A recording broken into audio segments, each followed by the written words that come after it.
This will be our SLA Industries Recap for Sessions 1 and 2. The way that I'm envisioning the campaign flowing is a 2-session cycle, meaning we'll be playing for anywhere from 3 to 5 hours across those 2 sessions.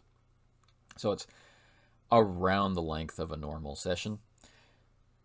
And so what I'd like to do is have one of the 2 sessions involve, being issued or requesting a BPN, and the second session or the next session involved with, finishing that up or dealing with the aftermath. So we've had that pattern play out for this first session, and, this will be an accounting of those events. As the campaign has just begun, our first scene is a classic. The characters finding their way to meet up at the BPN hall to get in line and await an opportunity for a BPN, a blue BPN. This had us starting the session with navigation rolls, not to determine if they could find the place, but how safely, how able they were to navigate traffic and gangs and the other problems of the world of progress.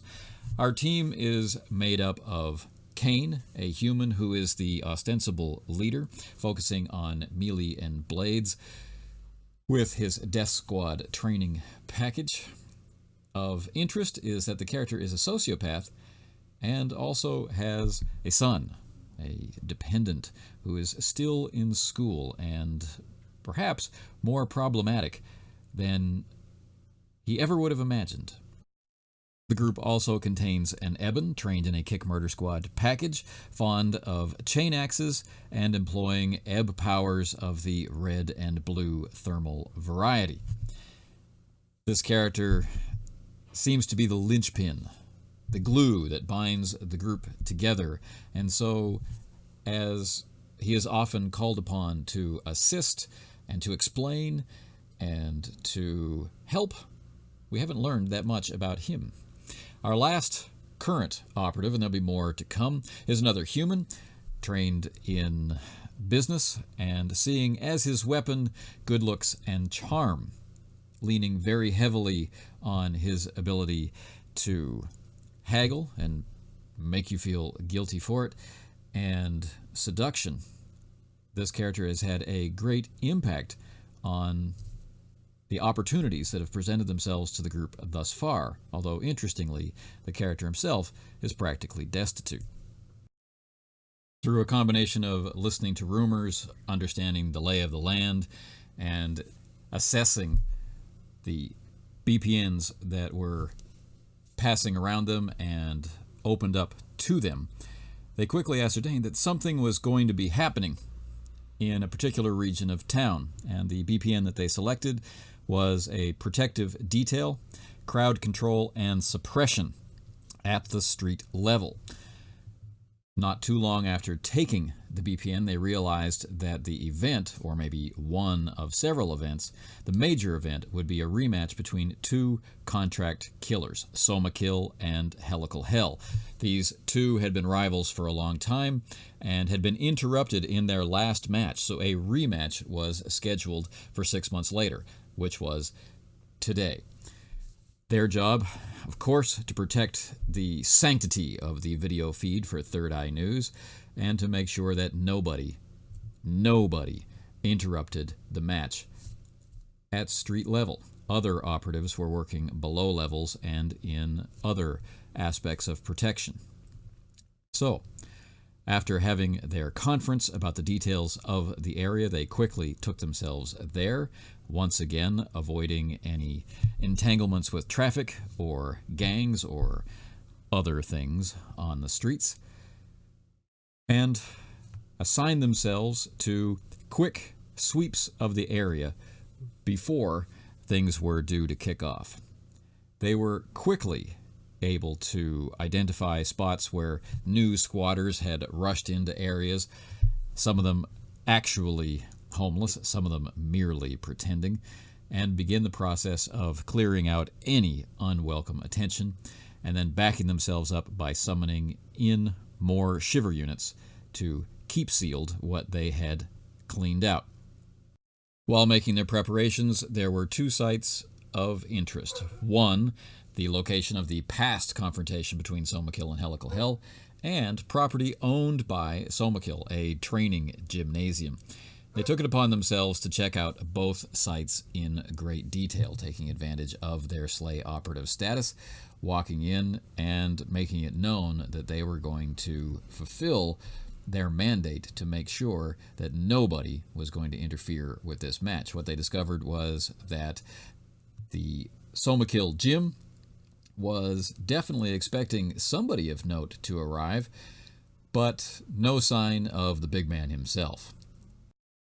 Perhaps from pressure, or perhaps from the excitement of having this slim opportunity to have their names linked in connection with Somakill and Helical Hell, some procedural missteps were made in terms of handling their duties as SLA operatives, and the agents were hoping that no one would notice. Of course, this is the world of progress. Somebody noticed, but more on that later. Without warning, the match between Somakill and Helical Hell took place, but much to the horror of the street-level observers, an eruption, an explosion took place in the center of the street. And Somakill, the only visible one of the pair, fell down below street level. Of course, the crowd surged forward, and of course, our operatives did what they could using threats, intimidation, explosives, and the ebb and blast ability to make sure that everybody stayed well back away from the hole. They were quite successful in subduing the crowd. There was one glitch. The operative known as Kane found his own child in the press of onlookers.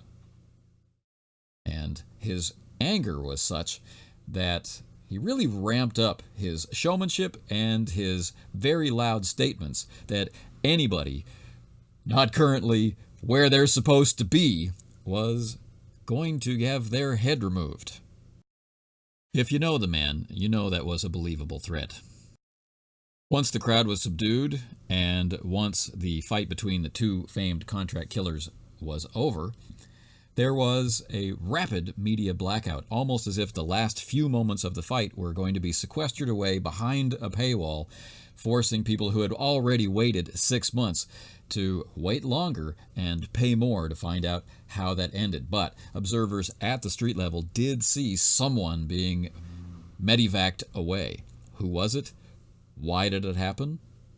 Details at this time are not clear. Our operatives found themselves on cleanup duty, but then were interrupted and given a message by Shiver Unit that they were to report to a local SLA Industries Lifestyle Center, a combination of bunker, customizable office space, and model home, demonstrating how the rich and famous of Mort City live, while the not-so-rich and definitely not-so-famous live on the street among the trash and the vile agents of Dark Knight.